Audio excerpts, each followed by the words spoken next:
If you like what I do, consider joining my channel or donating to my coffee. Links in the description.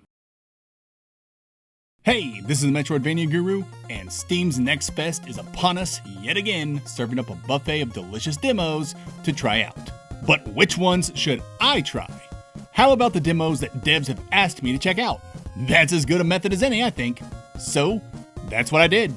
Pretty simple. Anyway, here they are. 10 demos I played recently, and my excitement level for their full releases using my patented Metroidvania Guru excitement level thermometer-anator. Enjoy!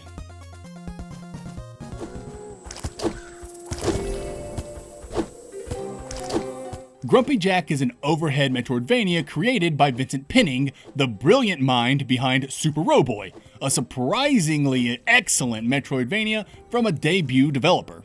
Anyway, you can see why I'm kind of excited for Grumpy Jack. I played its original demo a while back and thought it was pretty good. It has a goofy premise and goofy dialogue. Overall, a very unserious and playful game, and I can dig that. With its latest demo, sword beams have been added to Jack's attacks, which completely changes the game's dynamics, and for the better, in my opinion. With much improved combat, side quests, and a progression system to improve your abilities, Grumpy Jack is looking to be another hit by Mr. Pinning. My excitement level for Grumpy Jack is sizzling.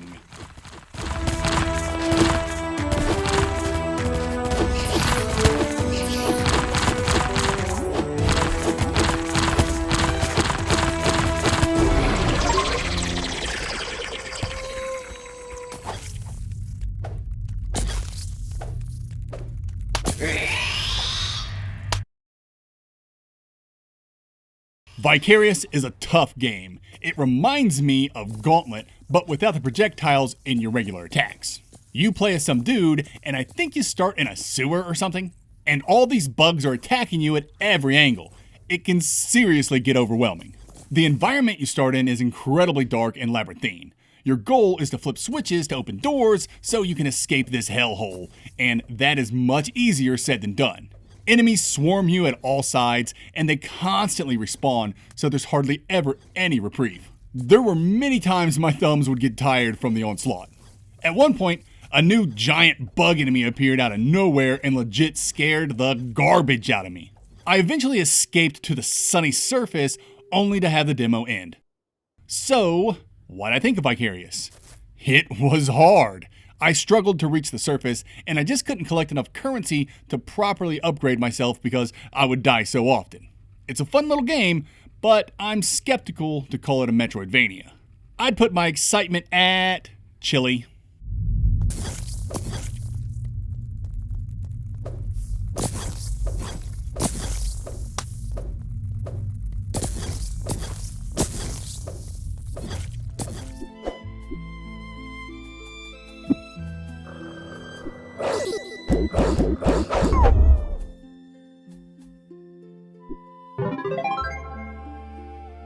Ollie and the Merchant of Dreams has a lot of potential.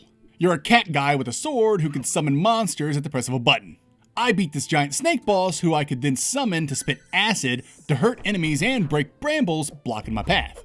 And the game ends with a shmup section on the back of a dark purple alicorn. That's a pretty rad way to end a demo. Combat was interesting. Regular enemies were easy enough to dispatch because hitting them with your sword stuns them, but then the giant snake boss tanked my attacks and would eventually become invincible after so many hits, but he could hit me while he was invincible? I don't know, combat just felt a little uneven. Enemy variety is great, and the environments are creative, so I'm definitely looking forward to see where this game goes. I don't recommend playing on the Steam Deck as of the publication of this video, which is what I played it on.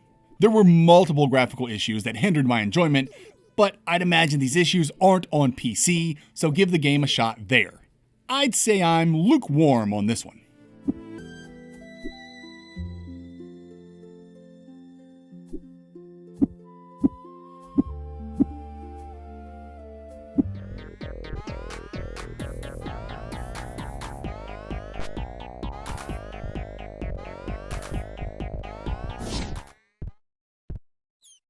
A Simple Expurriment was a pleasant surprise.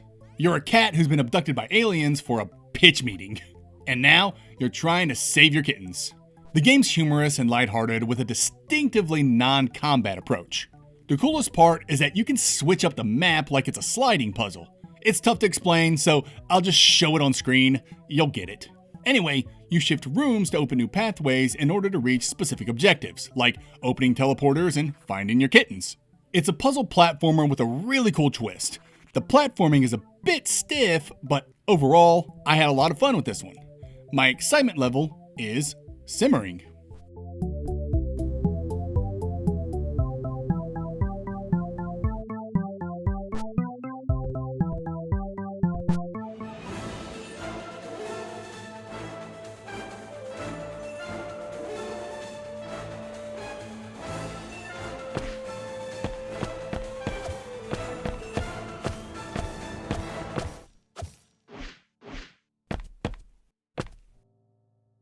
Peaky Circus surprised me.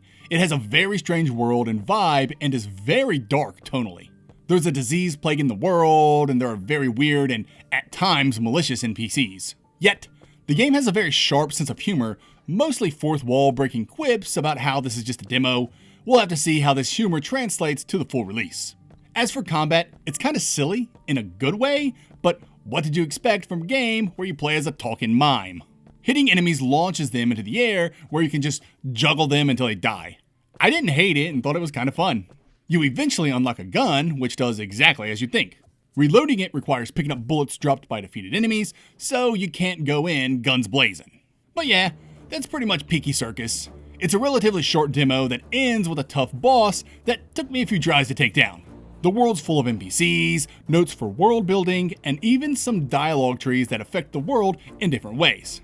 My excitement level for this one is lukewarm.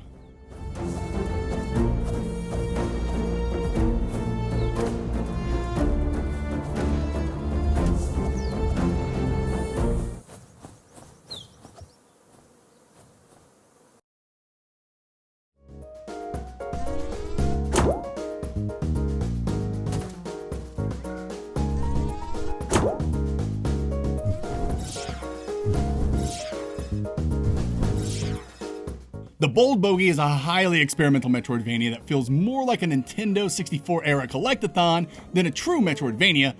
Take that for what it's worth. You're a golf ball in a golf ball world that's under attack by aliens.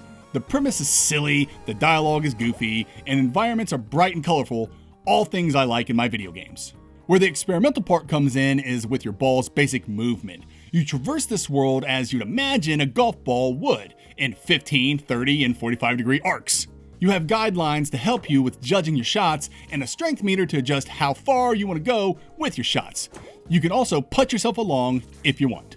This movement looks like it get tedious, and it might for some, but you can eventually unlock the ability to spin your ball, which is helpful in stopping your trajectory with a backspin.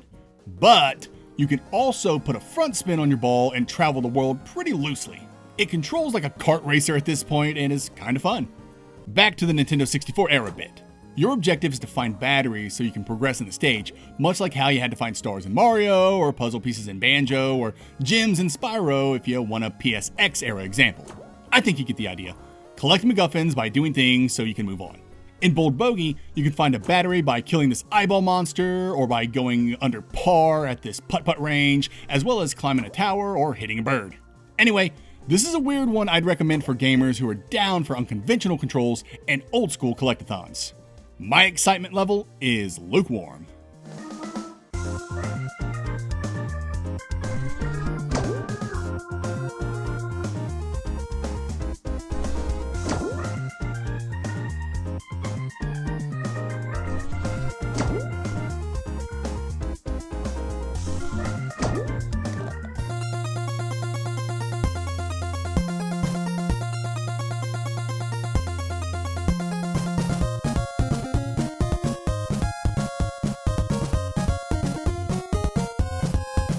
From the developer who gave us Meowphoria comes Vitavania, a Metroidvania starring a cat girl.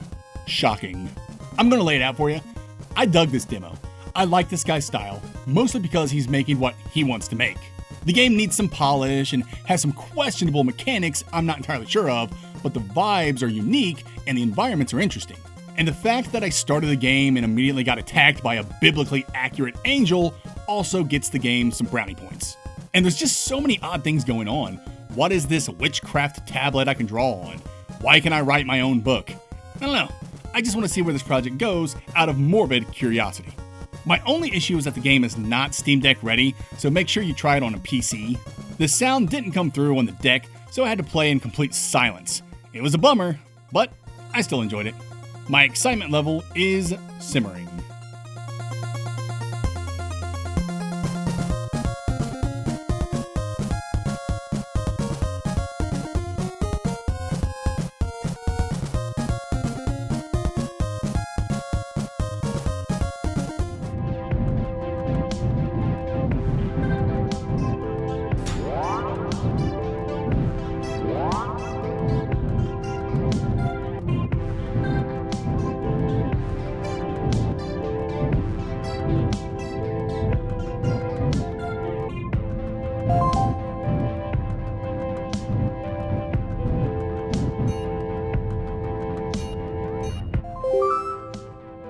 Nimillion, The Last Expedition, is as experimental as they come. It's a physics-based game that reminded me of a mix between Moonlander and Asteroids. You propel your ship forward with the press of a button and rotate the ship clockwise or counterclockwise to control its trajectory. It's exceptionally difficult, and it's meant to be. However, once you realize the nose of your ship is invulnerable, the game gets a smidge easier. The objective in Nimillion is to beat each of its levels by reaching the level's goals. There are other things you can achieve, like finding hidden items like equipable abilities for your ship, or racing things for rewards. I don't know what to tell you. This control scheme is intentionally unintuitive, and this is why it's so hard. If these controls sound fun to you, definitely check out Nimillion. Its physics are well implemented, and there's a lot to do in these levels. As for me, I'm not entirely convinced it's even a Metroidvania, so my excitement level is chilly.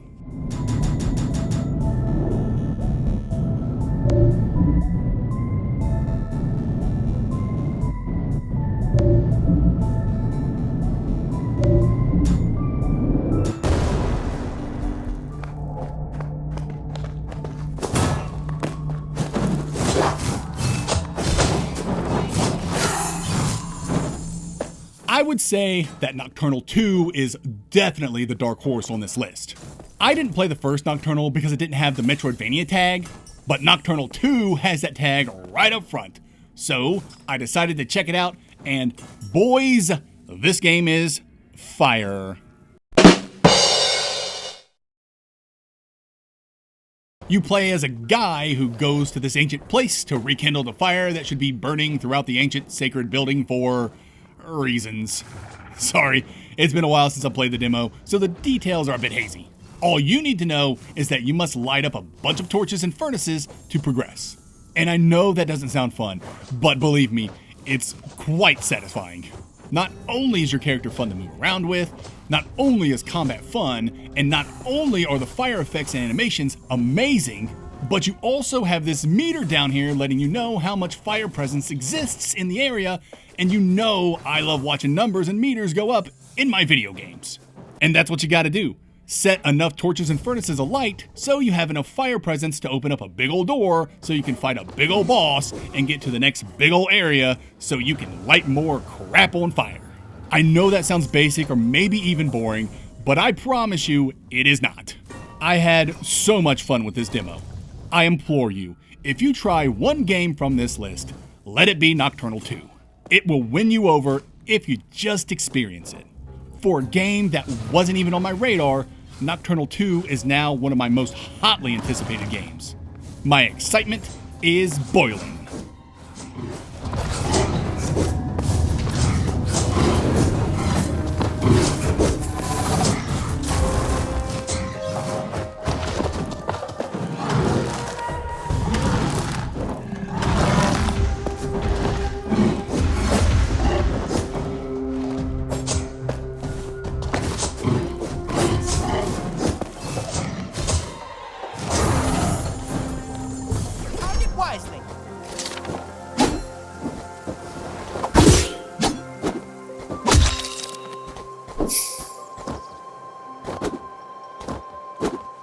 And last, but definitely not least, is Volunteer the Ascension.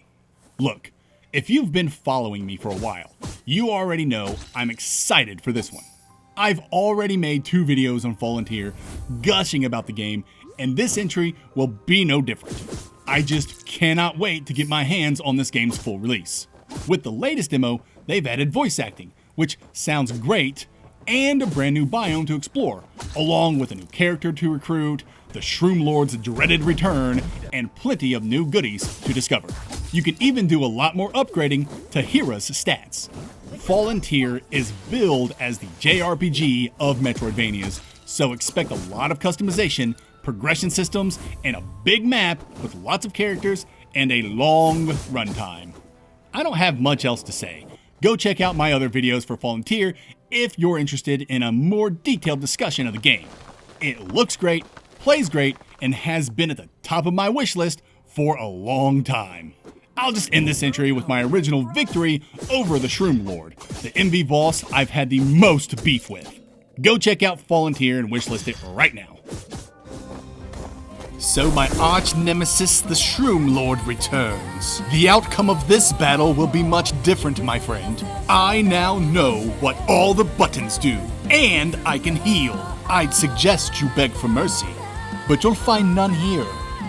Now, pick a god and pray.